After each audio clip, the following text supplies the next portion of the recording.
Welcome to our channel text book learning. আজকে যে বিষয়টা নিয়ে আমরা আলোচনা করব তা হলো নদিয়া জেলার ইতিহাস, অর্থাৎ নদিয়া জেলার নামকরণের ইতিহাস। তার আগে ছোট্ট করে আমরা জেনে নিই যে নদিয়া জেলা তৈরি হয়েছিল 1787 সালে ব্রিটিশ ইস্ট ইন্ডিয়া কোম্পানির হাত ধরে। 1787 সালে ব্রিটিশ ইস্ট ইন্ডিয়া কোম্পানির হাত ধরে নদিয়া জেলা তৈরি হয়েছিল। তারপর 1947 সালের 15ই আগস্ট যখন ভারতবর্ষ স্বাধীন হয়, তৎকালীন সময়ে নদিয়া জেলা পূর্ব পাকিস্তান বা বর্তমানের যে বাংলাদেশ, সেই বাংলাদেশের কুষ্টিয়া এবং মেহেরপুরের সঙ্গে যুক্ত হয়ে যায়। কুষ্টিয়া এবং মেহেরপুর এই অঞ্চলের সঙ্গে আমাদের নদিয়া জেলা বর্তমানের বাংলাদেশের এই কুষ্টিয়া এবং মেহেরপুরের সঙ্গে যুক্ত হয়ে যায়। ফলে নদিয়াবাসীর মধ্যে তীব্র ক্ষোভের সঞ্চার হয় এবং তারা চরমভাবে প্রতিরোধ আন্দোলন গড়ে তুলতে থাকে। ঠিক তার 3 দিন পরে, অর্থাৎ 18ই আগস্ট, নদিয়া জেলা পুনরায় পশ্চিমবঙ্গের একটি নতুন জেলা হিসেবে আবার পশ্চিমবঙ্গের সঙ্গে যোগদান করে। বর্তমানে নদিয়া জেলার যে রূপটি আমরা দেখতে পাই, সেটা ওই 18ই আগস্ট 1947 সালেই তৈরি হয়েছিল।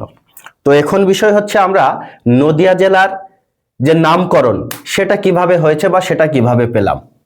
দেখো, নদিয়া জেলার নামকরণ সম্পর্কে বেশ মতামত পাওয়া যায় বা কয়েকটি ব্যাখ্যা আমরা পেয়ে থাকি। যেমন প্রথমত, নদিয়া জেলার নামকরণের প্রথম ব্যাখ্যা হচ্ছে নদী থেকে নদিয়া জেলার নামকরণ হয়েছে। কেমন? মনে করা হয় যে এই নদিয়া অঞ্চলে অনেক নদী ছিল এবং তার শাখা নদী প্রবাহিত ছিল, যেমন ভাগীরথী, হুগলি নদী, জলঙ্গি, তারপরে ইছামতি, চূর্ণী। এই সমস্ত নদী নদিয়া জেলার মধ্য দিয়ে প্রবাহিত থাকায় নদিয়া জেলার নামকরণ হয়েছে মনে করা হয় এই নদী থেকে। সংস্কৃত নদিয়া কথার অর্থ হলো, সংস্কৃত ভাষায় নদিয়া কথার অর্থ হলো নদীবহুল এলাকা, নদীবহুল এলাকা বা অঞ্চল। সংস্কৃত ভাষায় নদিয়া কথার অর্থ হলো নদীবহুল এলাকা বা অঞ্চল। এই অঞ্চলে বহুত পরিমাণে নদ নদী থাকায় আমাদের এই নদিয়ার নামকরণ হয়েছে নদিয়া জেলা। এটা গেল 1 নম্বর মত। 2 নম্বর মত কি? নবদ্বীপ থেকে নদিয়া জেলার নামকরণ করা হয়েছে। মনে করা হয় যে নবদ্বীপ থেকে নদিয়া জেলার নামকরণ হয়েছে। কিভাবে? প্রাচীন বাংলার অন্যতম একটা প্রধান নগর এবং সাংস্কৃতিক কেন্দ্র ছিল নবদ্বীপ। এই নবদ্বীপের যে প্রশাসনিক যে কেন্দ্র নবদ্বীপের, সেই কেন্দ্রটি ধীরে ধীরে নদিয়া হিসেবে পরিচিতি লাভ করতে থাকে। তাছাড়া আমরা জানি যে মধ্যযুগে বাংলার রাজধানী ছিল নদিয়া। ঠিক তৎকালীন সময়ে এই প্রশাসনিক কেন্দ্রটা যখন বহুল পরিমাণে পরিচিতি লাভ করতে থাকে, ঠিক সেই সময়ই ওই প্রশাসনিক কাজকর্মের সুবিধার জন্য নদিয়া জেলার বর্তমান যে নামটি সেটা আমরা পেয়ে থাকি, বা নদিয়ার প্রশাসনিক অঞ্চল হিসেবে পরিচিতি লাভ করায় সেখান থেকে ধীরে ধীরে নদিয়া জেলার নামকরণ হয়েছে। দ্বিতীয় যে মতটি পাই আমরা, লোককথা ভিত্তিক ব্যাখ্যা। লোককথা কি?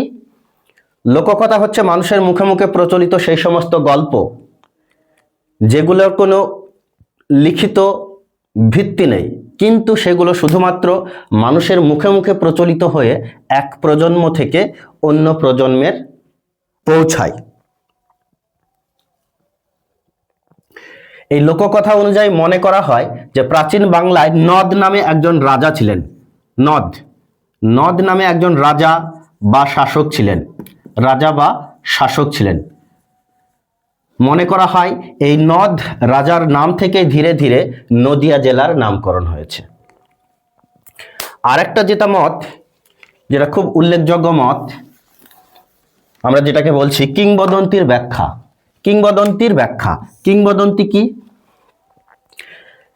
কিংবদন্তি হলো সেই সমস্ত গল্প বা কাহিনী যেগুলা মানুষের মুখে মুখে প্রচলিত হয়ে পরবর্তী প্রজন্মের কাছে পৌঁছায়, যার ঐতিহাসিক ব্যাখ্যা ও ঐতিহাসিক সত্যতা থাকতেও পারে আবার নাও থাকতে পারে। যেমন আমরা জানি গোপাল ভাঁড়ের চরিত্র, রবিনহুডের চরিত্র, এগুলো কিংবদন্তির ব্যাখ্যা। এই কিংবদন্তি অনুযায়ী মনে করা হয় যে নবদ্বীপ বা তার পার্শ্ববর্তী যে ভাগীরথী হুগলি নদী, এই নদীর ভাগীরথী হুগলি নদীর বুকে ভাগীরথী হুগলি নদীর বুকে 9টি নতুন দ্বীপ জেগে ওঠে।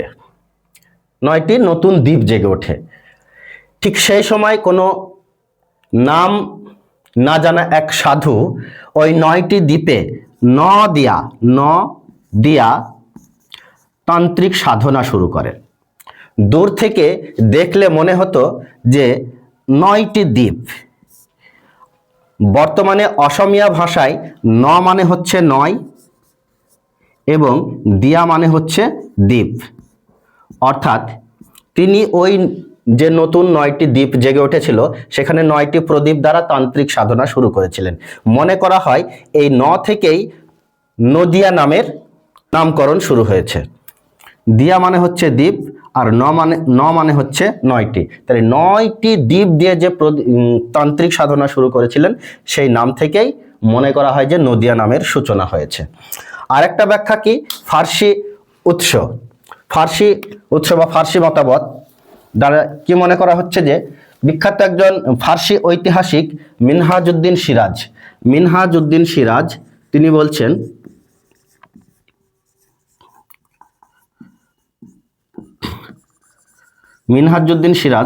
তিনি বলছেন ফার্সি ভাষায় নৌ মানে হচ্ছে নতুন।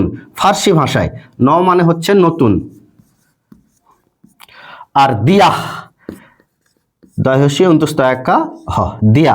দিয়াহ মানে হচ্ছে নদী, মানে জলভাগ দ্বারা বেষ্টিত ভূখণ্ড। ওই যে দ্বীপগুলো জলভাগ দ্বারা বেষ্টিত ভূখণ্ড। আমরা একটু আগে যেটা জানলাম কিংবদন্তি ব্যাখ্যা অনুযায়ী যে ভাগীরথী হুগলি নদীর তীরে 9টা দ্বীপ জেগে উঠেছিল।